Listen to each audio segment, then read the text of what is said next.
കണ്ണൂരിൽ രക്ഷാപ്രവർത്തനത്തിനിടെ മരിച്ച രാജേഷിന്റെ മൃതദേഹം ഫ്രീസറില്ലാതെ കൊണ്ടുപോയ സംഭവത്തിൽ തഹസിൽദാറെ സസ്പെൻഡ് ചെയ്യാൻ മന്ത്രിയുടെ നിർദ്ദേശം. പയ്യന്നൂർ തഹസിൽദാർ പോൾ കെ.പിയെ സസ്പെൻഡ് ചെയ്യാൻ ലാൻഡ് റവന്യൂ കമ്മീഷണർക്ക് റവന്യൂ വകുപ്പ് മന്ത്രി എ.പി. അനിൽകുമാർ നിർദ്ദേശം നൽകി. മുഹമ്മദ് സൈഫുല്ല വിവരങ്ങൾ നൽകാനായി ചേരുകയാണ്. സൈഫുല്ല, വീഴ്ച സംഭവിച്ചിട്ടില്ല എന്നായിരുന്നു തഹസിൽദാറുടെ വാദം. അത് പൂർണ്ണമായും തള്ളിക്കളയുകയാണ് ചെയ്യുന്നത്. ഒപ്പം ഉടനടി നടപടിയെടുക്കാനുള്ള നിർദ്ദേശം മന്ത്രി നൽകിയിരിക്കുന്നു. അതെ നിഷ, വളരെ വേഗത്തിൽ തന്നെ കളക്ടറുടെ റിപ്പോർട്ട് ലഭിച്ചതിന് ശേഷം നടപടിക്ക് ശുപാർശ ചെയ്തിരിക്കുകയാണ് റവന്യൂ മന്ത്രി എ.പി. അനിൽകുമാർ. ഇന്നലെയാണ് പയ്യന്നൂർ തഹസിൽദാറുടെ മൊഴി ഉൾപ്പെടെ കണ്ണൂർ ADM രേഖപ്പെടുത്തിയത്. അതിനുശേഷം ഇന്ന് ഉച്ചയോടുകൂടി തന്നെ കളക്ടർക്ക് സമർപ്പിച്ചു. കളക്ടർ ഇത് പരിശോധിച്ച് റവന്യൂ മന്ത്രിക്ക് കൈമാറി. ഉടനെ തന്നെ ലാൻഡ് റവന്യൂ കമ്മീഷണർക്ക് നടപടിയെടുക്കാൻ വേണ്ടിയിട്ടുള്ള നിർദ്ദേശവും നൽകിയിട്ടുണ്ട്. പയ്യന്നൂർ തഹസിൽദാറെ സസ്പെൻഡ് ചെയ്യും എന്നുള്ളതാണ് ഏറ്റവും പ്രധാനപ്പെട്ട വിവരം. തഹസിൽദാർ ഈ കാര്യത്തിൽ പറഞ്ഞത്, തുടക്കം മുതൽ പറഞ്ഞത്, താൻ ഈ കാര്യത്തിൽ കൃത്യമായ ഉത്തരവാദിത്വം തന്നെയാണ് പാലിച്ചത്. ഒരു വീഴ്ചയും വരുത്തിയിട്ടില്ല. ആംബുലൻസിൽ കൊണ്ടുപോകാൻ വേണ്ടി 35,000 രൂപ സ്വകാര്യ ആംബുലൻസ് ജീവനക്കാർ ചോദിച്ചു. അത് വലിയൊരു പ്രതിസന്ധി ഉണ്ടാക്കും എന്ന് കണ്ട് പയ്യന്നൂർ മെഡിക്കൽ കോളേജ് അധികൃതരുമായി സംസാരിച്ചപ്പോൾ പയ്യന്നൂർ മെഡിക്കൽ കോളേജ് അധികൃതർ പറഞ്ഞത്, സാധാരണ ദൂരസ്ഥലങ്ങളിലേക്കൊക്കെ കൊണ്ടുപോകുമ്പോൾ 2 ലെയറായി പൊതിഞ്ഞാണ് മൃതദേഹം കൊണ്ടുപോകാറ്. അപ്പോൾ കേടുപാടുകളൊന്നും പറ്റാറില്ല. അതുകൊണ്ട് തിരുവനന്തപുരത്തേക്ക് അത്തരത്തിൽ കൊണ്ടുപോകുന്നതിൽ യാതൊരു പ്രശ്നവുമില്ല എന്നാണ് പയ്യന്നൂർ മെഡിക്കൽ കോളേജ് അധികൃതർ പറഞ്ഞത്. ഇതിന്റെ അടിസ്ഥാനത്തിലാണ് മൃതദേഹം ഫ്രീസറില്ലാത്ത ആംബുലൻസിൽ കണ്ണൂരിൽ നിന്നും കൊണ്ടുപോയത്.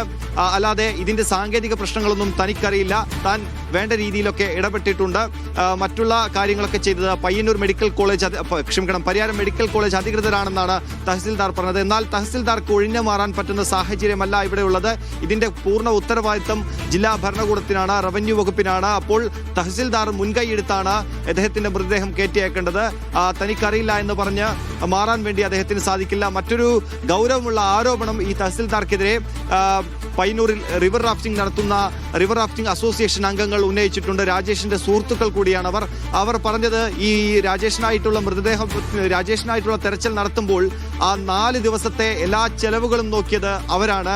സർക്കാർ ഒരു രീതിയിലുമുള്ള ഇടപെടൽ നടത്തിയിട്ടുണ്ടായിരുന്നില്ല. പിന്നീട് വിമർശനങ്ങളൊക്കെ ഉന്നയിച്ചതിന് ശേഷമാണ് റവന്യൂ വകുപ്പ് ഇതിനു വേണ്ടിയിട്ടുള്ള തുക ചിലവാക്കാൻ തയ്യാറാണെന്ന് അറിയിച്ചത്. 3 ദിവസം രാജേഷിന്റെ ബന്ധുക്കൾ നാട്ടിലെത്തി അവരുടെ ചിലവുകളും അതുപോലെ തെരച്ചിലിന് വേണ്ട സംവിധാനങ്ങൾ ഒരുക്കിയതും അവരുടെ ചിലവുകൾ നോക്കിയതുമൊക്കെ ഈ റിവർ റാഫ്റ്റിംഗ് അസോസിയേഷനാണ്. ഒരു രീതിയിലുമുള്ള സാമ്പത്തിക സഹായവും ഇവരുടെ ഭാഗത്ത് നിന്ന് ലഭിച്ചില്ല. പിന്നീട് ഈ വിവാദമായതിനു ശേഷമാണ് സഹായിക്കാം എന്ന് പറഞ്ഞ് തഹസിൽദാർ ഉൾപ്പെടെയുള്ള ആളുകൾ എത്തിയത്. മാത്രമല്ല, മൃതദേഹം കൊണ്ടുപോകാൻ വേണ്ടി ഈ റിവർ റാഫ്റ്റിംഗ് അസോസിയേഷനിൽ നിന്നും 25,000 രൂപ തഹസിൽദാർ ചോദിച്ചു എന്നുള്ള ഒരു വിവരം കൂടിയുണ്ട്. ഇത് നേരത്തെ തന്നെ ചെറുപുഴ പഞ്ചായത്തിനും ഒക്കെ ഇവർ പരാതി നൽകിയതാണ്. മൃതദേഹം കൊണ്ടുപോകാൻ 25,000 രൂപ വേണം എന്ന് പയ്യന്നൂർ തഹസിൽദാർ ആവശ്യപ്പെട്ടു എന്നുള്ള കാര്യം കളക്ടർ സൂചിപ്പിച്ചത്. രാജേഷിന്റെ ബന്ധുക്കൾക്ക് വേണ്ട എല്ലാവിധ സഹായവും ഒരുക്കണം എന്നാണ് തഹസിൽദാറെ ഏൽപ്പിച്ചത്.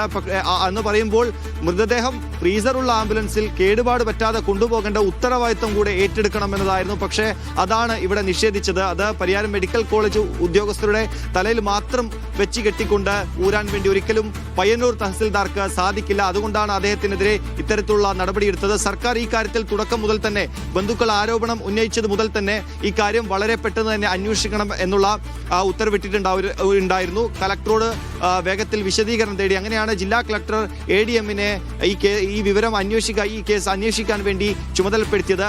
ADM കഴിഞ്ഞ ദിവസം പയ്യന്നൂർ തഹസിൽദാരെയും പരിയാരം മെഡിക്കൽ കോളേജ് സൂപ്രണ്ടിനെയും പരിയാരം മെഡിക്കൽ കോളേജ് പ്രിൻസിപ്പലിനെയും അതുപോലെ തിരച്ചിലിന്റെ മേൽനോട്ടം വഹിച്ച, അതുപോലെ മൃതദേഹം കയറ്റിവിടാൻ വേണ്ടി മുൻനിരയിൽ ഉണ്ടായിരുന്ന ചെറുപുഴ SIയെയും വിളിച്ചു വരുത്തി അദ്ദേഹത്തിന്റെ മൊഴിയും രേഖപ്പെടുത്തിയിട്ടുണ്ട്. ഇതിന്റെയൊക്കെ അടിസ്ഥാനത്തിലാണ് ADM റിപ്പോർട്ട് സമർപ്പിച്ചത്.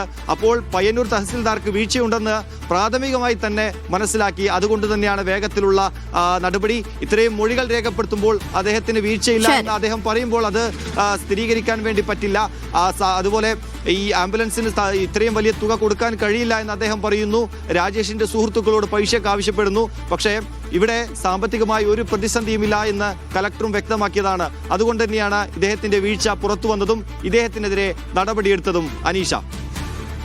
യെസ്, ഏതായാലും രാജേഷിന്റെ മൃതദേഹം ഫ്രീസറില്ലാതെ കൊണ്ടുപോയ സംഭവത്തിലാണ് തഹസിൽദാറെ സസ്പെൻഡ് ചെയ്യാൻ വേണ്ടി മന്ത്രി നിർദ്ദേശം നൽകിയിരിക്കുന്നത്. തഹസിൽദാർക്ക് വീഴ്ച സംഭവിച്ചിട്ടുണ്ട് എന്നാണ് കണ്ടെത്തൽ. വിവരങ്ങൾ നൽകിയത് മുഹമ്മദ് സൈഫുലിയാണ്. മടങ്ങിയ